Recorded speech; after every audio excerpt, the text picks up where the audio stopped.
Welcome, everyone, to the Monday Mindset. It is so good to have another week in front of us, and I just want to let you know how grateful we are for each one of you for taking time out to join us. And it looks like Kevin DeShazo is not in his regular surroundings. So, Kevin, you look happy. You look relaxed. Where in the world are you?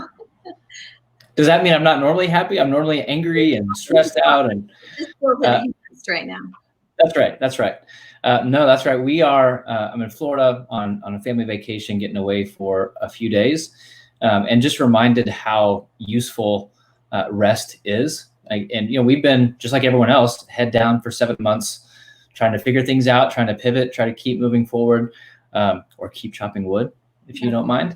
And like it's okay to back up and just take a break, to take a breath, and that doesn't have to be at the beach, right? It can be a walk. It can be what you do in the morning. But so enjoying some time away with family. That is so fun. I'm a little jealous, I just have to say. So my husband and I lived in Pensacola, Florida for a year when we were newlyweds, when he was getting his master's, and we were really poor and on a very tight budget. We used to keep our budget on a little 3x5 card. We each had a copy.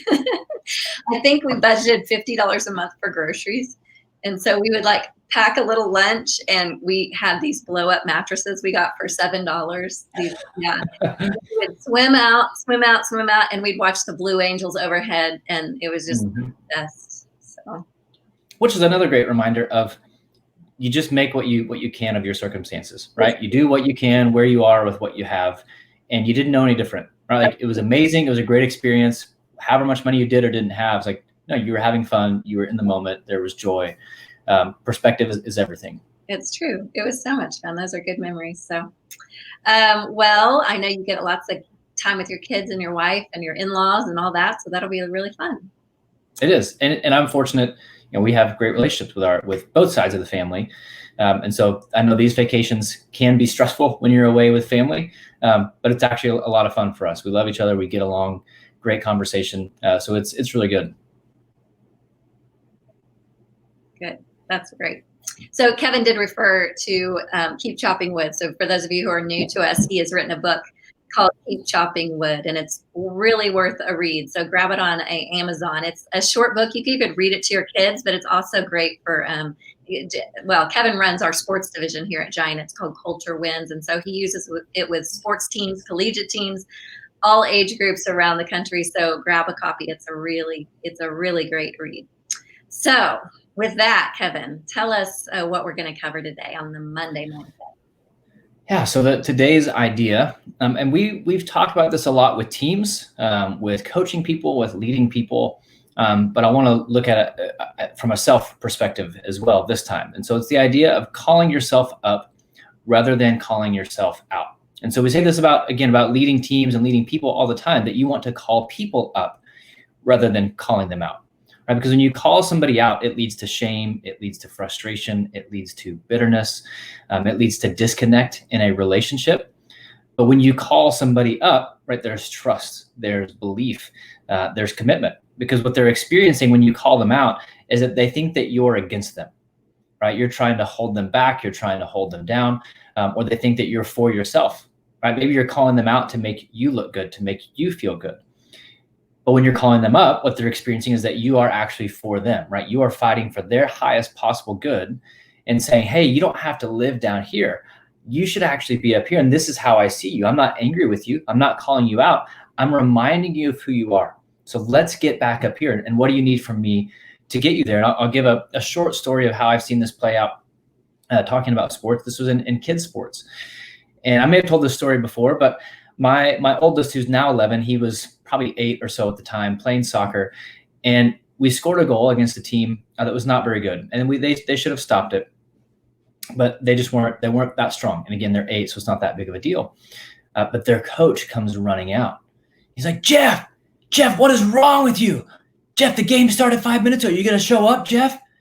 Hey, maybe block the ball next time. And it's, again, number one, the kid's 8. This guy's losing his mind and needs to calm down a little bit and maybe not take things so seriously. But number two, the kid knew he screwed up, right? When we make a mistake, we know it. And the kid was already beating himself up. He was already frustrated with himself. And then the coach runs out and calls him out. And the young kid's head just fell, and he was disappointed, and he was pretty much out for the rest of the game. I mean, he was in, but he wasn't in, right? Like, we scored probably 7, 8, 9, 10 goals. We just goal after goal after goal, because he was just, the way the coach called him out took him out of the game. Well, a few minutes later, our keeper, they scored on us, and they shouldn't have scored. It was an easy ball to block, but it got by him. And our coach runs out, like, Patrick, you're good, bub. You're good. Hey, remember what we practiced, right? Stay in the box, come out, get big. You can do this, right? You've done it before. You practice. Don't worry about it. You'll get him next time. Stay in the game. Keep your head in the game. And the kid, same thing, right? He's upset with himself because he had messed up and he knew it. But that coach reminded him, hey, you've got this. You've prepared for this. You've practiced for this. I believe in you. So don't worry about it. You'll get him next time. And sure enough, they didn't score the rest of the game because he was called up to who he was in that moment, and he rose up to that level of belief that the coach had in him. And so it matters when we're leading other people, but I think this is also really critical for how we lead ourselves and for our own mindset, because too many of us call ourselves out. We tell ourselves that we can't do it. We tell ourselves that we're not good enough. Every mistake that we're like, oh, you idiot. I knew I was going to screw up. I knew I shouldn't have even have tried. I don't know what I'm even doing. I don't even know why I'm here. Nobody's going to listen anyway. Nobody's going to believe in me anyway. And we just fill out this laundry list of negativity. And when you speak that over yourself, you start to live that, right? That we say all the time that the words that we speak to and about other people shape the way that they live and act. But the words that you speak to and about yourself have the same impact. And so when you're calling yourself out, you're taking yourself out of impact, right? When you call yourself out, you're lowering your level of belief, you're lowering your standard, and it almost becomes a self-fulfilling prophecy, right? It's like, oh, I knew I couldn't do it anyway. And then you're not going to do it. And and that cycle starts to repeat, and it just becomes a cycle of negativity and frustration. And you start to get bitter at yourself and then bitter towards other people, all because you're calling yourself out. But what would it look like to call yourself up? To remind yourself of who you actually are, to remind yourself that you do have what it takes, that you have prepared for these moments, that you have put in the work, that you are good enough. And this isn't about an ego thing. This isn't about being delusional and overlooking any of your shortcomings, because that's really dangerous as well. But it's saying, I know I'm not perfect, but I'm good enough. I know that I've done the work. I've prepared for this moment, and I'm ready. And I have what it takes, and I believe in myself. And we've talked before about the power of belief. And that belief drives behavior, and that belief kind of unlocks this greatness within you. And so when you call yourself up, that's what you're doing. And even when you make a mistake, right? To not beat yourself up when you make that mistake, say, hey, that's okay, right? Mistakes are part of the path. It's part of the journey. If you're not making mistakes, you're not trying. If you're not failing, you're not trying. And so instead of calling yourself out after that failure, after that mistake, after that season of adversity, call yourself up and say, no, this is part of it. I'm exactly where I'm supposed to be doing exactly what I should be doing. And you wake up and you keep going. Because I think so many of us have this fear of failure and this fear of rejection and this fear of things not working and they're not going to listen to me. It's not going to work out. And you're going to fail, right? Like, I don't want to be negative on Monday mindset, but you're going to fail. And then you know what's going to happen? Life is going to go on just like it has for the rest of your life, just for the previously up to this point. And just like it has for everybody else who's ever lived, who's failed, which is all of us, right? We all fail all the time. And we make it this big deal and we call ourselves out over it instead of saying, oh, it's just part of it, right? I'm going to wake up and I'm going to keep getting better and I'm going to keep going. And I'm going to call myself up to who I am. I just read a story recently talking about young students. And when they were penalized, like they were given a problem to solve, when they were penalized for not solving it, like their level of effort went down. They made fewer attempts to get it right. But when they weren't penalized, when they were given the freedom to kind of keep going and to keep working, keep figuring out, their success rate shot up because they weren't being called out for their mistakes. It was hey, this is part of it. Keep going, keep trying, keep working. And when people do that, we solve problems, we grow, we get better, we move forward. And so I think for us, it's a really simple but really powerful practice to sit back and reflect and think, where are you calling yourself out? And what's the result of that? And that's where I think the change really comes in is to not just say, you know what, I am calling myself out in this situation. I am calling myself out at work or with this employee or with this teammate or with this boss. But to go deeper and say, but how is that impacting my reality? How's that impacting the way that I work? How's that impacting the way that I communicate? How's that impacting my influence? because we're not going to like the answer that we come up with. So once we can realize that, say, okay, now I see that that's not who I want to be. That's not how I want to show up. So what am I going to change? I've got to start to call myself up. And so to reflect on what that looks like, to consistently call yourself up to who you were created to be so that you can live into your purpose, you can live into your potential. You know, we like to say around Giant all the time, we're here to unlock the potential of people. Well, you do that by calling yourself up. That's great. Yeah, I was just thinking of the word sabotage, and that a lot of times we self-sabotage, right? We, for some reason, maybe it's self-preservation, maybe it's the fear of advancing or going into new world of new territory, and so we kind of almost set ourselves up for failure in our mindset to where we couldn't succeed even if we wanted to. I can't remember who it was. Maybe it's you. Someone recently had a rubber band on their wrist. That was it? I do. Maybe. It depends on what it says. Well, this one was like a tight rubber band, like from a or something. And I said, "What's that for?" And they said, "Well, every time I have like negative talk about myself, I just pinch myself with it. You know, I flip it, and it just kind of wakes me up to remember, because I guess they had this lifelong habit of calling themselves out instead of up. I don't think they use that language, but I thought, well, that's interesting. And so what do you suggest to people if, and it could have been from a childhood, it could have been from someone they're an adult in their life continuing to put them down. But if someone is struggling with that on an ongoing basis and it keeps filtering through their head, the negative, what do you say they do to like start and plant today to change? Yeah, it's a good point, because I think we have an epidemic of people calling themselves out. All right, we have an epidemic of people just living average, of going through the motions of kind of living out of fear and holding themselves back. And to your point, sometimes it's fear of getting the promotion. It's fear of success. Like we're afraid of like, well, what if I get that? And so we take ourselves out to kind of stay where we are because it's comfortable where we are. And so I think, and a lot of things can drive this, right? Like you said, it can be something somebody said to you as a kid. It could be a boss that you had at some point, or someone that you trusted spoke negativity over you, or said something about you and it just stuck. It sunk in and took roots really deep. I would say and this is not going to be a fun process, I would say at times, but to sit down and like actually write out those things and then identify where they came from, who said them, and then like counter that with some level of truth. Looks like that's not true. If you would never think negative thoughts about yourself. Like you would never say that to you. And so don't give somebody else that power. That's fine. If they say it, great. That doesn't have to sink in. And so when you hear those negative thoughts, you hear somebody else, and it could be from years ago, you always hear somebody in the back of your head saying this thing over you. It's like, no, this is actually who I am. That's not true. I don't have to live that out. I think it was last week we talked about being your best coach. What would it look like to be your best coach? To call yourself up out of those negative thoughts and to counter those, and even writing down a list of truths of who you are, of what you're really great at, of what your strengths are. So to not just acknowledge those negative thoughts, but to counter them with truth, counter them with positivity. And I think to have those actions, I love the rubber band idea, because we have to do something practical to start changing our habits. And again, I know that sounds cheesy, but people do that with language. People do that with all sorts of things. And so if you can get into a habit or a practice of noticing the negative thought when it hits, because the negative thoughts are going to be there, right? And that's okay. That doesn't mean you're weak. That doesn't mean you're not normal. Like, you're human. We all have those negative thoughts. So that's not a knock against you.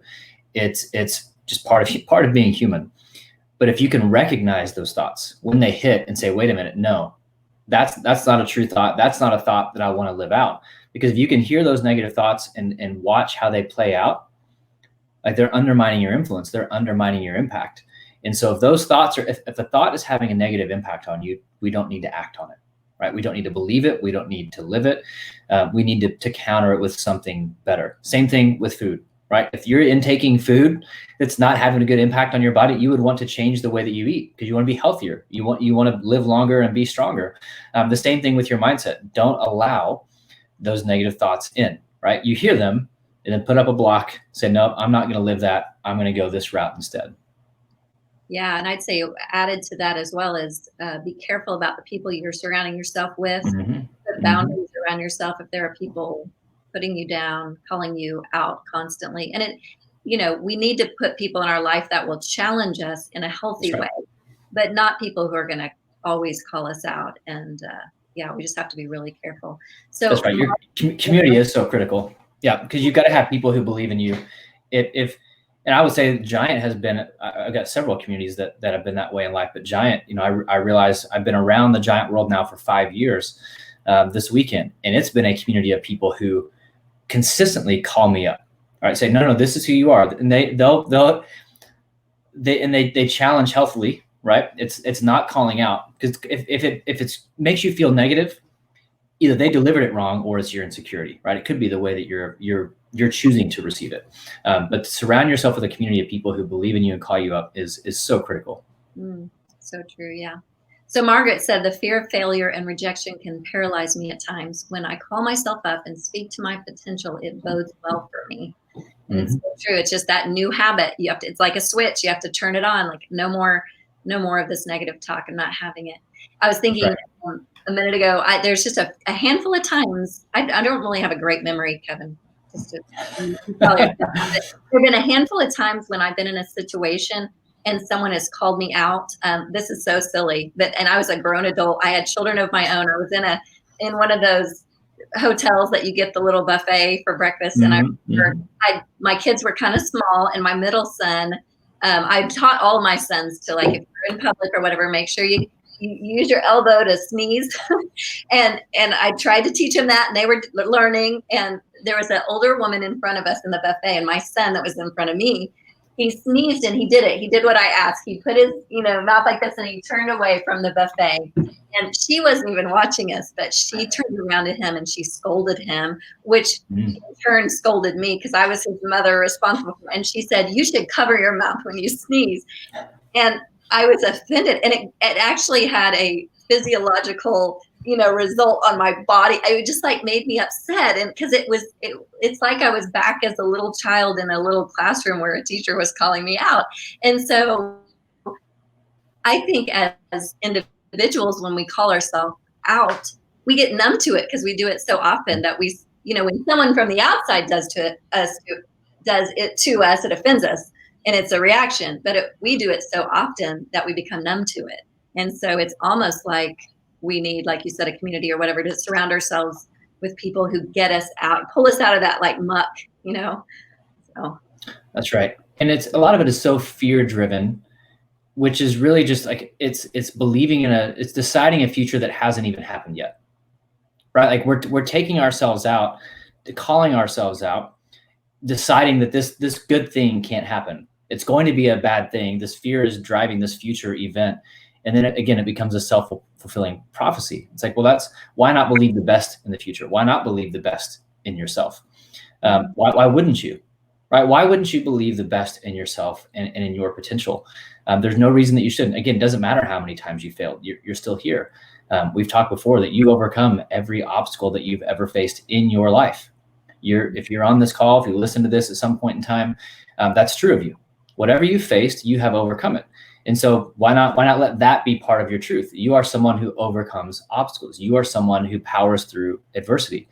And that's true. So instead of calling yourself out whenever that hits, call yourself up, right? And remind yourself, wait, no. I've overcome everything else. Why wouldn't I overcome this obstacle in front of me? Again, that doesn't mean be excited about it, right? It's like nobody wakes up like, yes, adversity, like what a great day. But it's having that perspective in the moment to realize, like, no, this is not going to take me out. I'm going to get through this. I may not know the way. I may not know exactly what it's going to look like, but I'm going to keep showing up. I'm going to keep being present in the moment and be my best in the middle of it. Yeah. Yeah, this is great. Laura Mears from LinkedIn says, gains, not drains. I like that. I don't know that I've ever heard that. Gains, not drains. That's great. Thank you, Laura. And then Margaret actually gave just a follow-up statement, just saying, develop truth statements about who you are. And kind of to pile on what you said about writing things down, Kevin, that's great. Mm-hmm. Find the truth about you, because we all have negatives. We all have positives about ourselves. That's but remind yourself on paper some statements about who you really are, and then don't waver from that. And I love, we've talked about it before, but that morning routine, starting your day with that, because you're not going to wake up calling yourself up on accident. right? So to start your day, not letting fear, not letting insecurity, not taking shame and disappointment and bitterness take over, but to start your day of reminding yourself of who you are, of calling yourself up, like, I'm going to be my best today. I'm going to show up. I'm going to work hard. I'm going to care about people. I'm going to connect. I'm going to be imperfect, but I'm going to give it the best that I can. And to remind yourself of that each day, on purpose in the morning, I think is really critical. There's a great Gandhi quote. I had to look it up on my phone so I get it right. It says, "I will not let anyone walk through my mind." Excuse me. "I will not let anyone walk through my mind with their dirty feet." And I would say, including you. Like, don't let somebody else walk through your mind with their dirty feet, but don't let yourself do that either, right? Because that's calling yourself out. That's lowering your impact and your potential.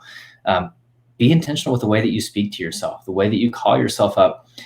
Again, I know some of the stuff we talk about with mindset can sound really cheesy, but I'm always going to ask again, what's the alternative?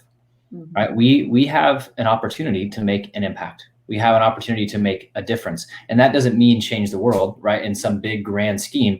It means it could be with your kids today. It could be with a coworker today. It could be on a Zoom call today. It's not going to happen. You are going to miss out on those opportunities for impact if you're calling yourself out.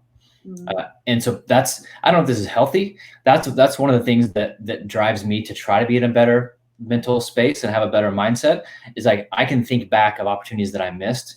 And I don't want to get to tomorrow and regret today and say, man, I wish I would have thought better. Man, I wish I would have believed better. Man, I wish I would have shown up in a different way. I want to do that today.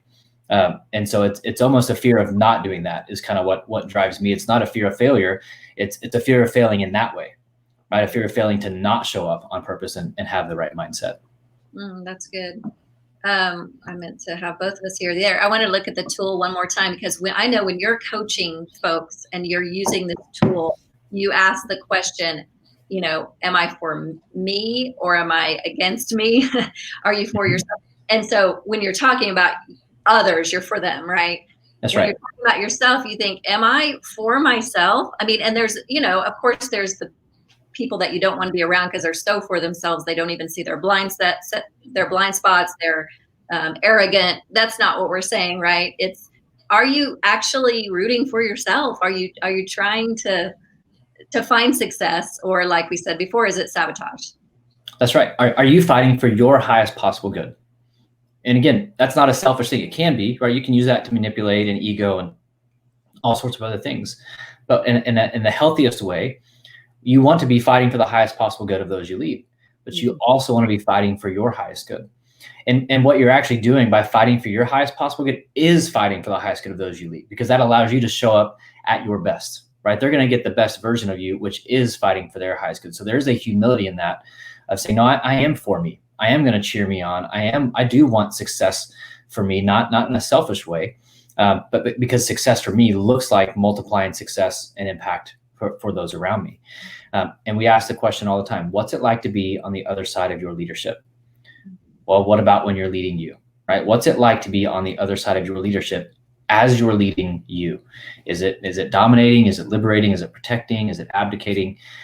Consistently call yourself up if you want to be the best version of yourself, if you want to unlock your potential, which will then again allow you to do the same for other people. Yeah, so true. So Kathy says, I know people with future-oriented voices, myself included. How do you pull yourself forward in small ways if someone's feeling stuck?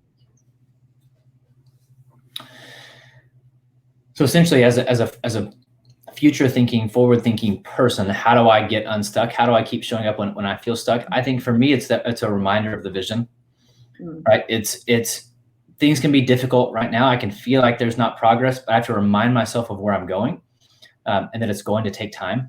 Right? If you're like me, you get really impatient with progress and the pace of progress. But to remember, like it's not about the pace; it's just about progress itself. And baby steps are still steps. And so some days a win, progress is just showing up, like just showing up, just getting some things done. Depending on what's going on around you, that may be good enough. And so I think I'm driven by vision. And I think most future thinking people are. So to remind myself of the vision gives me some kind of peace and purpose in today, because I don't like baby steps. I don't like the process. Yes, and I wrote a book about Keep Chopping Wood, which is about like believing and committing to the process. That's kind of why, because I'm not good at it. It's kind of a reminder to myself, like believe in the vision, but commit to the process. But I think there's also to look back and realize that where you are is not where you started. And so you have made, it doesn't feel like you've made progress, but you have made progress. And so to even celebrate some of the small wins along the way can kind of give you the energy to keep going. Yeah, that's good. And I was thinking, because I'm not a future thinker, I'm a very present oriented person. I'm imagining that future oriented thinkers could get stuck easily if they're in the mire of tasks, and if they're not in their 70-30, we talk about that some, but if they're just in all their tasks and they're not able to dream and explore and think about the future, that so maybe get off those tasks for a minute and give your headspace some room. Whereas if we're talking to present oriented, I can get stuck if I don't have tasks. I know it sounds bizarre if you're not one, but I love that. I love clicking things off my list and going, and I feel like, oh, I made progress today. Give me something to do, you know? And so it's just fascinating, the difference between the two. But if you're the opposite, you might be getting stuck because you're in what's not natural to you. Yeah, that's right. Yeah, you gotta have space. If you're a future thinker, you've got to have some space to dream, and remember where you're going, why you're going. Again, it could be a 10-minute walk, maybe it could be shutting down all your devices and whiteboarding for 30 minutes about nothing. I mean, it doesn't have to be about the work that you're doing. It could just to get those juices flowing again. That could be an easy win. That's great. Well, thanks, Kevin. This was super helpful. Really loved it. So think on you all who are watching, anytime that you have questions or comments, reach out to us and join us again next Monday. We also have quite a few fun, interesting live streams this week. Tomorrow is the Accelerate Your Consulting. So if you're in that world, if you're a coach or consultant, you're going to love Chris Ediger and his insights. So join us there. Another fun one coming up on Wednesday is Unreal Stories with Jeremy Kubicek. They are unreal. I mean, they really are real, but they feel unreal. So those are fascinating, and it's a great midweek kind of break from reality. And so that I would really love for y'all to join us. And then I might as well tell the rest while I'm doing it. So Thursday's Future Work with our CEO and our president. Those are always great. And then we have 2 this Friday, Personality Yoda with Steve Cockram. He's been touching on parenting, and it's been fascinating. And he's got one more, I believe, on parenting this week. Highly and recommend. I believe you will not be disappointed. So it's about parenting teens. So if you're in that season of life, join us. If you have young kids, you might as well prep. So come and join us for that anyway. And then Friday at noon Eastern is Founders live stream, and that's Steve Cockram and Jeremy Kubicek. Just give us insights into what it was like starting Giant and what it's been along the way, and it's just really great. So we always want to welcome you. And any last words, Kevin? No, I think I was reminded again, just thinking of Jeremy and Steve and starting the company and then the parenting. There's this theme of intentionality in all of it, right? The way you parent your kids. Again, if you're not parenting teens yet, well, be intentional with your preteens to prepare and watch these episodes. But there's the idea of being intentional versus accidental, and you're not going to accidentally call yourself up. And so make it a priority, be intentional to consistently call yourself up every day. Absolutely. Well, great. Thank you. Thanks everyone for joining us. We'll see you next time.